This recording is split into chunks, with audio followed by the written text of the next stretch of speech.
Assalamualaikum warahmatullahi wabarakatuh. Kami dari kelompok 7 Psikologi Abnormal yang anggotanya sendiri ada Devi Puspitasari, Reina Anissa, Jihan Aulia, serta Mariana Helmina akan menjelaskan tentang gangguan kepribadian. Di sini kami akan menjelaskan 4 poin, yaitu ada definisi, tipe gangguan kepribadian, perspektif teoritis, serta penanganan gangguan kepribadian. Yang pertama, ada definisi gangguan kepribadian. Gangguan kepribadian ini sendiri adalah gangguan kejiwaan yang terlihat dari perilaku, pola pikir, dan sikap. Kondisi ini dapat mempengaruhi cara seorang berpikir, merasa, berperilaku, bertindak, atau berhubungan dengan orang lain secara unik. Bahkan bisa menyimpang atau bertolak belakang dengan perilaku orang lain pada umumnya. Yang kedua, ada tipe gangguan kepribadian. Di sini ada 3 tipe, yaitu kelompok A. Kelompok A ini individu yang aneh atau eksentrik. Yang termasuk dari kelompok A yaitu ada paranoid, skizoid, serta schizotipal. Yang kelompok B itu ada antisosial, ambang, histrionik, dan narsistik. Yang kelompok C itu adalah individu yang pencemas atau ketakutan, yaitu ada menghindar, dependen, dan obsesif kompulsif. Ada kelompok A yaitu aneh dan eksentrik. Di sini contohnya ada gangguan kepribadian paranoid. Nah, individu yang didiagnosis dalam gangguan kepribadian ini itu dipenuhi dengan keraguan yang tidak beralasan kepada kesetiaan orang lain dan selalu mencurigai. Gangguan kepribadian ini tuh sering terjadi pada laki-laki dan sebagian besar itu dialaminya itu dengan gangguan kepribadian schizotipal, ambang, serta menghindar. Yang selanjutnya ada gangguan kepribadian schizoid. Nah, gangguan ini tuh orang yang mengalami gangguan ini tuh tidak menginginkan atau menikmati hubungan sosial dengan orang lain. Biasanya mereka juga tidak akrab dengan temannya. Terus individu itu lebih sering menyendiri dan menyukai aktivitas yang dilakukan sendiri. Kelompok B, dramatik atau eratik. Gangguan yang pertama itu ada gangguan antisosial yang bisa disebut juga dengan sosiopati. Nah, perilaku antisosial ini melanggar hukum karena mereka tidak memperhatikan hak orang lain, aturan, serta hukum. Yang kedua ada gangguan kepribadian ambang. Itu merupakan gangguan kepribadian yang mempunyai ciri-ciri utama berupa impulsivitas dan ketidakstabilan hubungannya dengan orang lain serta moodnya. Gangguan ini bermula pada masa remaja serta dewasa awal dan lebih sering terjadi pada wanita daripada pria. Terus yang ketiga ada gangguan kepribadian histrionik. Gangguan ini itu diperuntukkan pada orang-orang yang terlalu dramatis dan mencari perhatian. Cenderung terjadi pada orang-orang yang mengalami perpisahan dengan pasangannya dan dihubungkan dengan depresi serta kesehatan fisiknya yang buruk. Gangguan ini juga lebih sering terjadi pada wanita daripada pria. Terus yang keempat ada gangguan kepribadian narsistik. Orang yang memiliki gangguan narsistik ini akan memiliki pandangan yang berlebihan mengenai keunikan dan kemampuan yang mereka miliki. Mereka akan terpaku pada pikiran mereka, terus mementingkan diri mereka sendiri, dan fantasi mereka itu sangat kuat. Mereka memandang dirinya itu lebih berkuasa daripada orang lain. Kelompok C, kelompok pencemas atau ketakutan. Yang pertama ada gangguan kepribadian menghindar. Nah, diagnosis gangguan kepribadian menghindar ini ditegakkan bagi orang yang sangat takut terhadap timbulnya kritikan, penolakan, atau ketidaksetujuan dari orang lain, sehingga mereka itu tidak bisa menjalin hubungan yang baik dengan orang lain. Mereka juga yakin kalau mereka itu tidak disukai, makanya mereka kalau mau mendekati orang itu kayak mereka harus meyakinkan diri mereka itu, aku disukai nggak ya sama orang itu, seperti itu. Yang kedua ada gangguan kepribadian dependen. Orang yang berkepribadian dependen ini orangnya kurang percaya diri atau kurangnya perasaan otonom. Biasanya mereka itu memandang dirinya itu lemah daripada orang lain. Terus mereka juga sangat pasif. Yang ketiga ada gangguan kepribadian obsesif dan kompulsif. Nah, gangguan ini itu individunya yang perfeksionis fokusnya itu pada detail, aturan, jadwal, dan sejenisnya. Orang yang memiliki gangguan ini itu sangat fokus serta detail sehingga mereka jarang tidak pernah menyelesaikan proyeknya. Sehingga mereka itu lebih berfokus pada pekerjaan bukan pada kesenangan. Oke, perspektif gangguan kepribadian. Perspektif ini sendiri terdiri dari 5, yaitu psikodinamika, pembelajaran, keluarga, biologis, dan sosiobudaya. Yang pertama, perspektif psikodinamika itu dibagi menjadi 2, ada perspektif psikodinamika tradisional dan perspektif psikodinamika modern. Perspektif psikodinamika tradisional itu sendiri digawangi oleh Simon Freud, dan yang modern digawangi oleh Heinz Kohut, untuk Kernberg, dan Margaret Mahler. Pertama, kita ke perspektif psikodinamika tradisional. Nah, perspektif ini tuh mengarah pada teori Freudian, di mana fokus dari munculnya perilaku abnormal termasuk gangguan kepribadian itu disebabkan oleh Oedipus kompleks. Nah, apa itu Oedipus kompleks?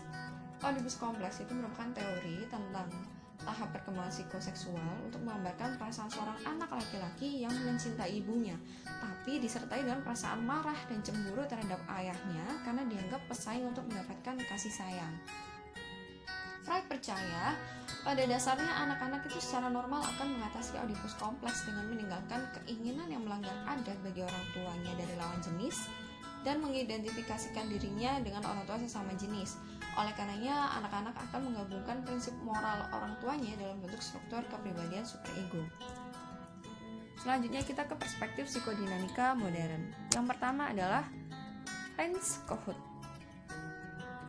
Heinz Kohut itu menggagas teori psikologi diri atau psychology self. Kohut menekankan bahwa yang paling penting dalam perkembangan kepribadian itu adalah bagaimana diri berkembang. Apakah seseorang mampu mengembangkan harga diri, nilai, serta rasa diri yang kohesif dan realistis ketimbang mengembangkan kepribadian narsistik. Menurut Kohut, masa kanak-kanak awal akan melibatkan tahap narsisme hebat secara normal. Anak kecil akan merasa dirinya itu kuat dan menganggap orang tuanya sebagai menara kekuatan.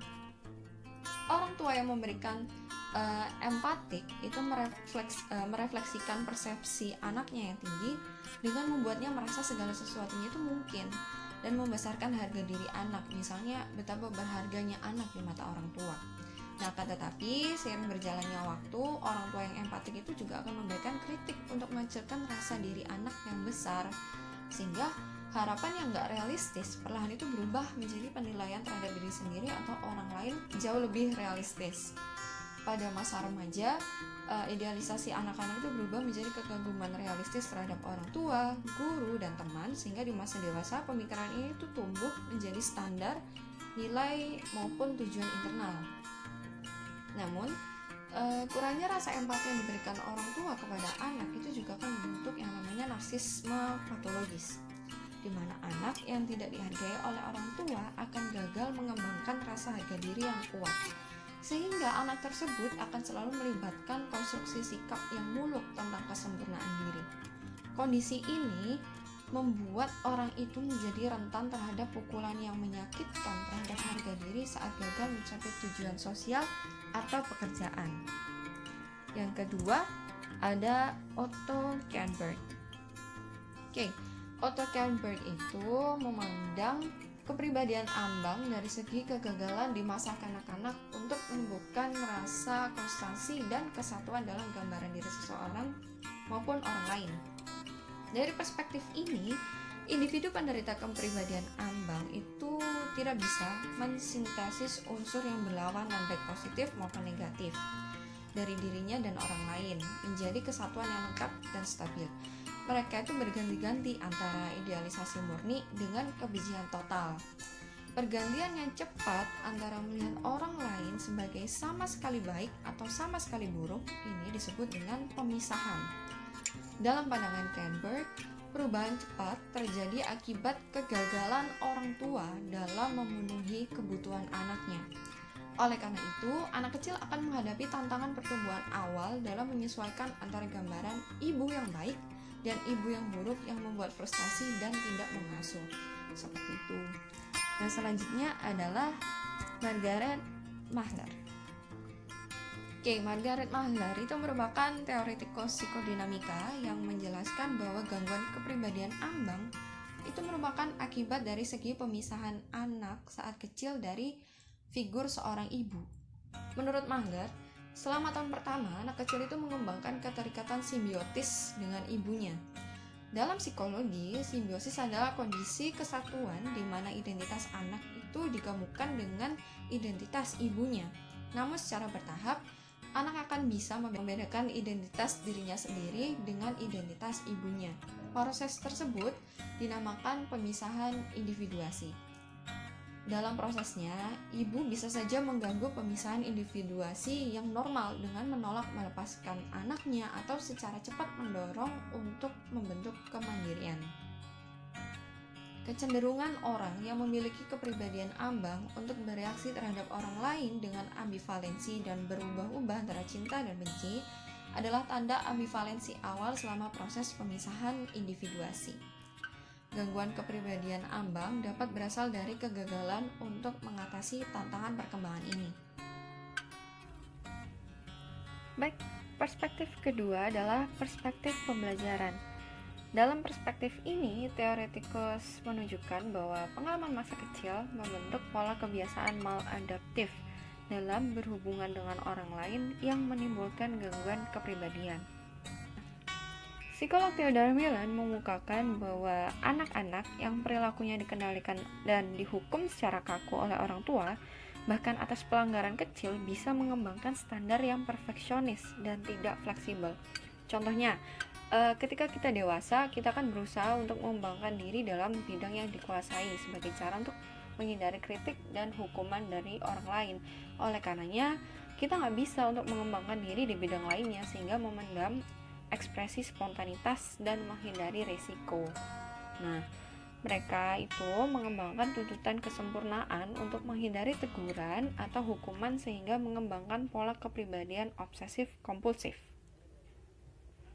Selanjutnya, Millon juga menyatakan bahwa gangguan kepribadian histrionik itu dapat berasal dari pengalaman masa kecil, di mana penguat sosial seperti perhatian orang tua terhubung dengan penampilan anak dan kemauan untuk melakukan sesuatu bagi orang lain, terutama ketika penguat tersebut diberikan secara tidak konsisten. Penderita gangguan kepribadian histrionik itu suka mencari perhatian, berbicara secara dramatis berdasarkan pendapat yang kuat, terus mudah dipengaruhi, cepat berubah emosinya, dan menganggap sesuatu hubungan itu lebih dekat daripada sebenarnya. Nah, perhatian yang nggak konsisten itu mengajarkan anak untuk tidak menerima persetujuan begitu saja dan terus berjuang untuk mendapatkannya. Selanjutnya ada teori sosial kognitif. Teori ini menekankan peran penguatan atau reinforcement untuk menjelaskan asal-muasal perilaku antisosial. Psikolog sosial kognitif juga menunjukkan bahwa cara orang dengan gangguan kepribadian menafsirkan pengalaman sosial mereka akan mempengaruhi perilakunya. Contohnya, remaja antisosial itu cenderung memiliki bias kognitif yang bermusuhan sehingga mereka cenderung salah menafsirkan perilaku orang lain sebagai hal yang mengancam. Seringkali, mungkin karena pengalaman di keluarga dan komunitasnya, mereka menganggap bahwa orang lain menginginkan mereka sakit, walaupun kenyataannya tidak seperti itu. Selanjutnya ada dari Albert Bandura. Nah, Albert Bandura sendiri itu telah meneliti bahwa anak-anak memperoleh keterampilan termasuk keterampilan agresif dengan mengamati perilaku orang lain. Nah, keterampilan ini tuh bisa diperoleh dari mana saja, misalnya dari menonton tayangan kekerasan di televisi atau mengamati orang tua yang berperilaku kasar. Anak-anak paling mungkin meniru panutan yang kasar untuk mendapatkan keinginannya dengan bertindak agresif.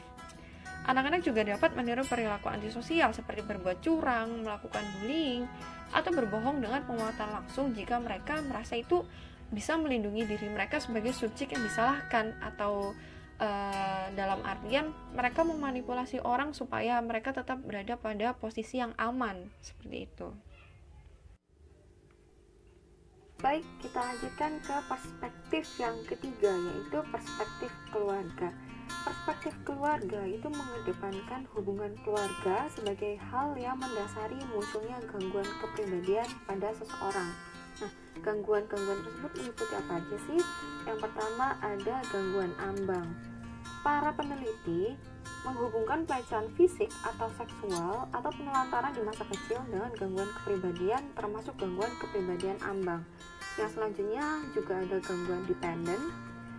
Faktor keluarga seperti pelindungan orang tua yang berlebihan dan otoritarianisme atau gaya pengasuhan otoriter seperti lakukan apa yang saya katakan karena saya berkata demikian terimplikasi dalam perkembangan sifat kepribadian ketergantungan.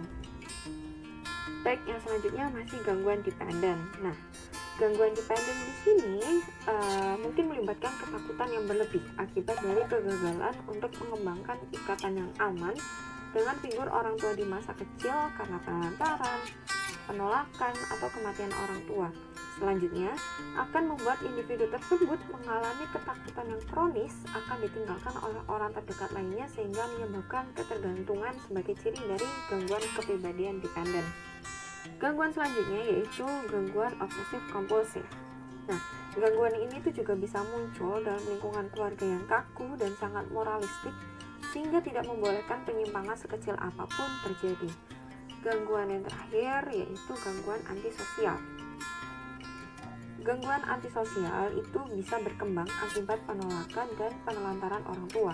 Biasanya anak-anak itu belajar untuk menghubungkan antara persetujuan orang tua dengan kepatuhan pada praktik dan nilai, serta antara ketidaksetujuan orang tua dengan ketidakpatuhan. Nah, dengan demikian, apabila anak-anak itu tergoda untuk melakukan pelanggaran, maka mereka akan merasa cemas akan kehilangan kasih sayang dari orang tuanya. Nah, namun hal tersebut tidak berlaku pada anak dengan gangguan kepribadian antisosial. Anak-anak tidak akan takut kehilangan kasih sayang orang tua karena mereka merasa bahwa mereka tidak pernah mendapatkannya.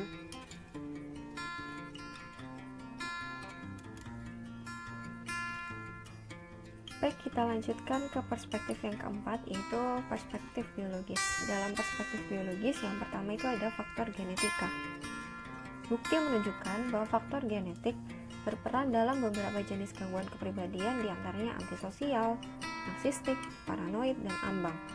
Faktor genetik juga terlibat dalam perkembangan trait kepribadian yang mendasari kepribadian psikopatik, seperti tidak berperasaan, perilaku antisosial, impulsivitas, dan tidak bertanggung jawab.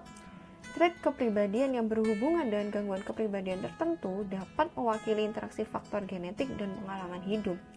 Contohnya, varian dari gen tertentu berhubungan dengan perilaku antisosial pria dewasa, tetapi hanya pada mereka yang dianiaya pada saat mereka kecil, seperti itu.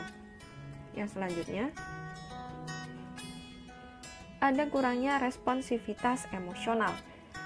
Menurut teoretikus terkemuka Harvey Cleckie, orang-orang dengan gangguan kepribadian antisosial dapat menjaga ketenangan mereka dalam situasi yang penuh tekanan yang menimbulkan kecemasan bagi sebagian besar orang.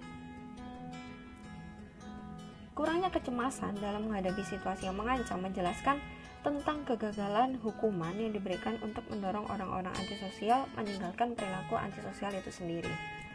Saat orang gelisah, maka tangannya akan berkeringat. Nah, respon kulit ini disebut dengan galvanic skin response, yang merupakan tanda aktivasi cabang simpatik dari sistem saraf otonom atau yang kita kenal sebagai ANS, Autonomic Nervous System.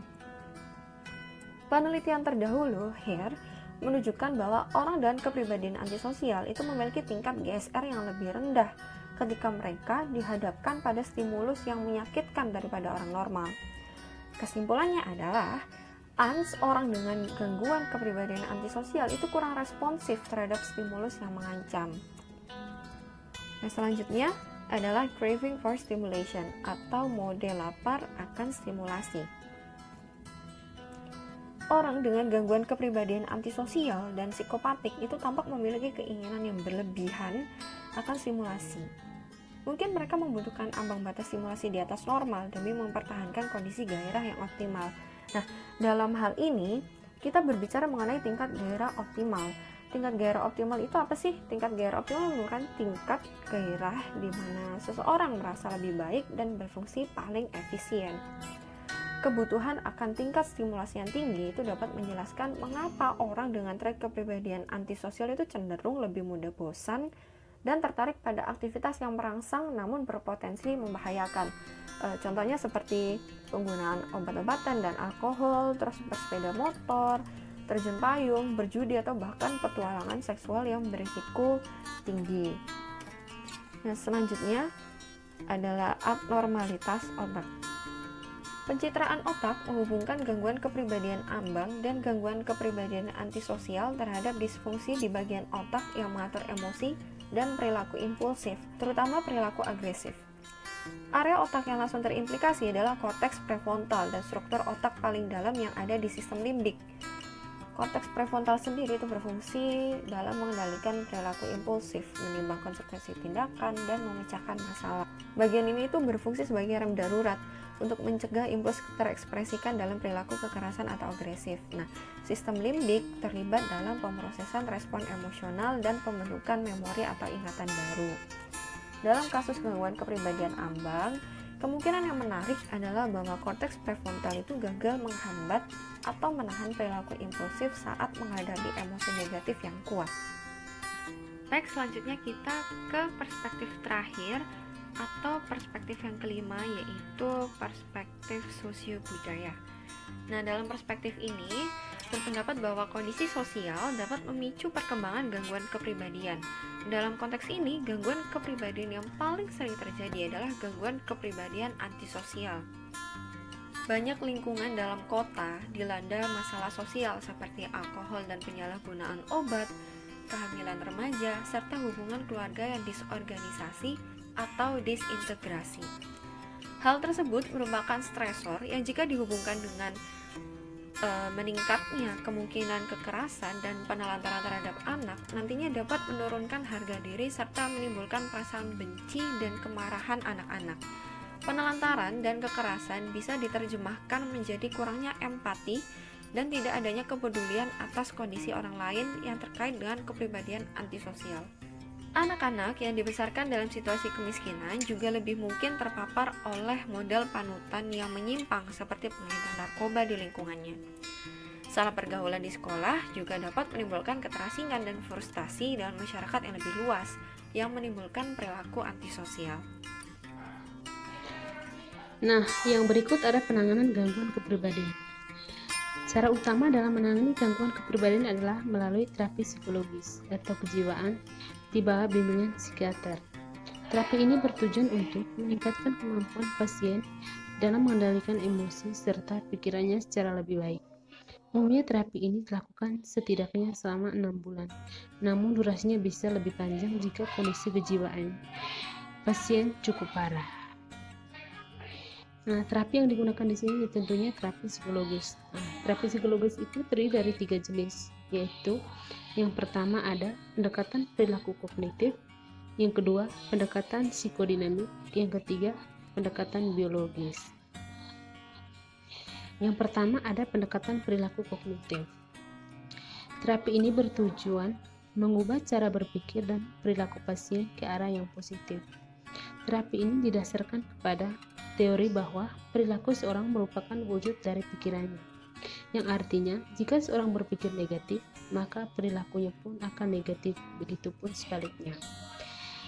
Teknik liniahan dalam pendekatan perilaku kognitif disebut terapi perilaku dialektik atau dialectical behavior therapy, itu bisa disingkat dengan DBT.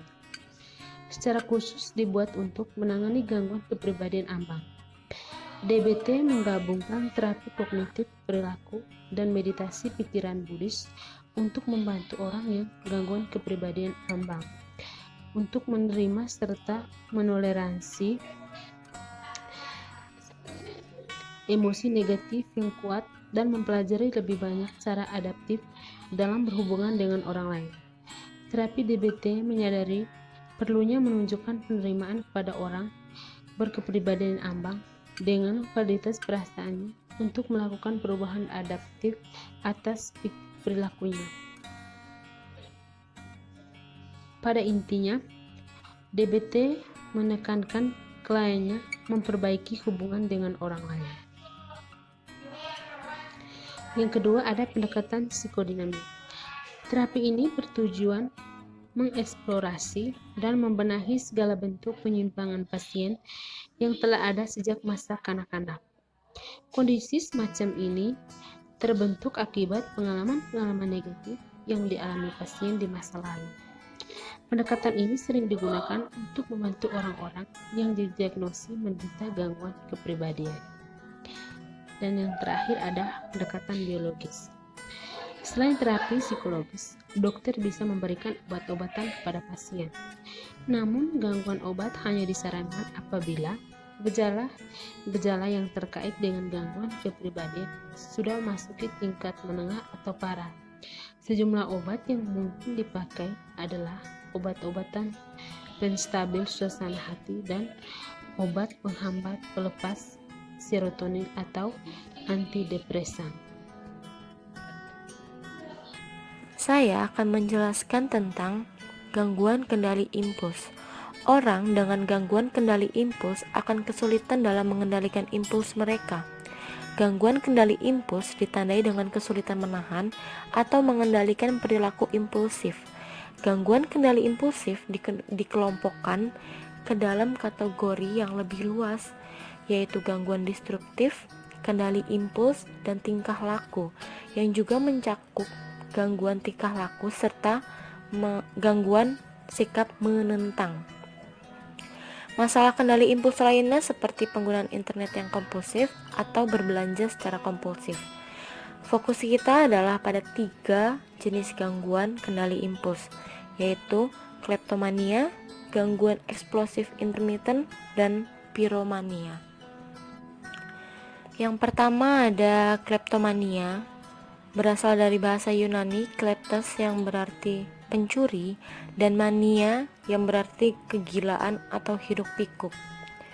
Kleptomania biasa ditandai dengan tindakan mencuri kompulsif yang terus berulang. Benda yang dicuri biasanya kurang bernilai atau tidak berguna sama sekali bagi yang mencurinya. Orang tersebut bisa memberikannya begitu saja ke orang lain, mengembalikannya secara diam-diam, membuangnya, atau menyembunyikannya di rumahnya. Di sebagian besar kasus, orang dengan kleptomania bisa dengan mudah membeli barang yang mereka curi. Bahkan, orang kaya pun bisa bertindak sebagai pengutil kompulsif. Pencurian ini tampaknya tidak termotivasi oleh kemarahan atau balas dendam. Kejahatan ini biasanya diakibatkan oleh impuls atau dorongan sesaat yang direncanakan dengan buruk dan terkadang berujung kepada penangkapan. Kleptomania dianggap sebagai kondisi langka yang menyerang kurang dari 1% populasi umum, namun lebih sering terjadi kepada wanita dengan rasio 3:1. Ada perbedaan antara kleptomania dengan gangguan obsesif kompulsif. Orang dengan kecemasan obsesif kompulsif hanya akan mengalami rasa lega sementara dari kecemasan ketika mereka melakukan tindakan kompulsif. Sebaliknya, orang dengan kleptomania mengalami kesenangan atau kepuasan ketika mereka terlibat dalam pencurian kompulsif. Perbedaan lainnya adalah bahwa kleptomania akan berakhir dengan sendirinya, sedangkan dorongan pada gangguan kecemasan obsesif kompulsif dilakukan untuk menghindari kejadian buruk. Kalau contoh nyatanya kleptomania itu dari yang baru-baru ini saya tonton itu di drama The World of the Married. Kalau yang belum nonton bisa dilihat dulu. Itu anaknya yang namanya Junyoung itu dia mengalami kleptomania. Jadi dia ngambil barang-barang yang temennya punya, yang sepertinya dia tuh sebenarnya bisa beli. Yang dia ambil itu dia bisa beli. Cuma dia ngambil aja gitu tanpa ada motivasi apa-apa. Dia ngambil, dia simpan di kotak di rumahnya dan dia simpan di atas lemari. Dia juga pernah ngebuang barang yang udah dia curi. Itu contoh nyata yang bisa kita lihat dari pengidap kleptomania. Yang kedua ada gangguan eksplosif intermittent. Kemarahan adalah ciri dari gangguan eksplosif intermittent, yaitu jenis gangguan kendali impuls yang ditandai dengan episode kekerasan atau agresi impulsif dan tidak terkendali yang menyerang orang lain ataupun merusak harta benda atau properti ciri utama gangguan ini adalah agresi impulsif, yaitu kecenderungan untuk kehilangan kendali atas impuls agresif. Orang dengan gangguan ini biasanya akan merasakan ketegangan sebelum melakukan perbuatan penuh kekerasan dan merasa lega setelah melakukannya. Biasanya, mereka akan berusaha membenarkan perilakunya, namun mereka juga merasa menyesal dengan kerugian yang disebabkan oleh perilakunya. Yang ketiga itu ada piromania. Dalam bahasa Latin, pir yang berarti api dan bahasa Yunani mania yang berarti kegilaan. Ditandai dengan tindakan pembakaran kompulsif yang berulang dalam merespon desakan yang tidak dapat ditahan. Hanya sedikit dari para pelaku pembakaran, arsonis, yang didiagnosis menderita piromania. Motif yang paling umum dari tindakan pembakaran adalah kemarahan dan balas dendam, bukan gangguan psikiatrik. Contoh pembakaran lainnya bisa termotivasi oleh insentif keuangan, seperti bisnis yang gagal, yang mengatur agar bangunan perusahaannya dibakar demi mendapatkan ganti rugi asuransi. Biasanya kan kalau misalnya ada gedung-gedung itu ada asuransi bangunan, itu dibakar biar dia bisa nyairin asuransinya itu dan dia dapat uang. Kebakaran yang direncanakan juga terjadi di antara sebagian pemuda dengan gangguan tingkah laku. Pembakaran yang berhubungan dengan gangguan tingkah laku adalah bagian dari pola perilaku antisosial yang lebih luas dan merugikan. Penanganan piromania dapat melibatkan terapi kognitif perilaku yang berfokus pada membantu orang mengenali pikiran dan isyarat situasional yang mendorong desakan untuk melakukan pembakaran dan berlatih menggunakan respon penanggulangan demi menahan keinginan tersebut. Piromania itu ada dua faktor, yaitu dari faktor psikologis dan faktor lingkungan. Kalau dari faktor psikologis itu biasanya orang yang menderita piromania itu memiliki sikap senang menyendiri, suka mencari sensasi dan ingin mendapat perhatian lebih. Dengan melakukan pembakaran, mereka bisa melihat bagaimana reaksi dari orang sekitar. Mereka tidak peduli dengan keselamatan dan kurangnya pengetahuan tentang bahaya kebakaran. Jadi ya udah, dia mau ngambil perhatian orang-orang dengan cara dia membakar sesuatu dan dia nggak peduli apa yang akan diakibatkan dari tindakannya tersebut. Kalau dari faktor lingkungan, dia itu biasanya anak-anak yang tumbuh dengan orang tua yang suka melakukan kekerasan. Ya benar, anak itu merasa tertekan. Dan juga kurangnya pengawasan orang tua terhadap lingkungan yang rentan penggunaan miras atau minuman keras, obat-obatan, dan pernah menjadi korban kekerasan.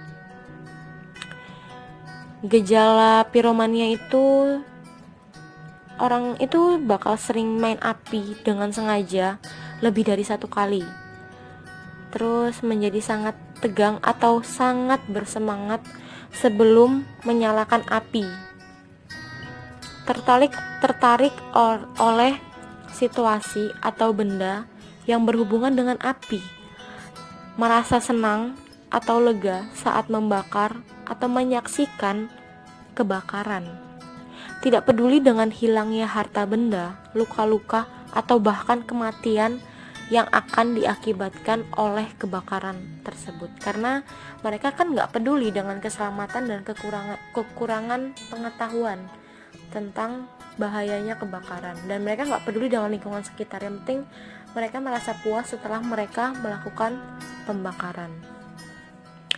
Dari materi yang sudah kami jelaskan, kurang lebihnya mohon maaf. Kami tutup presentasi kami sampai di sini.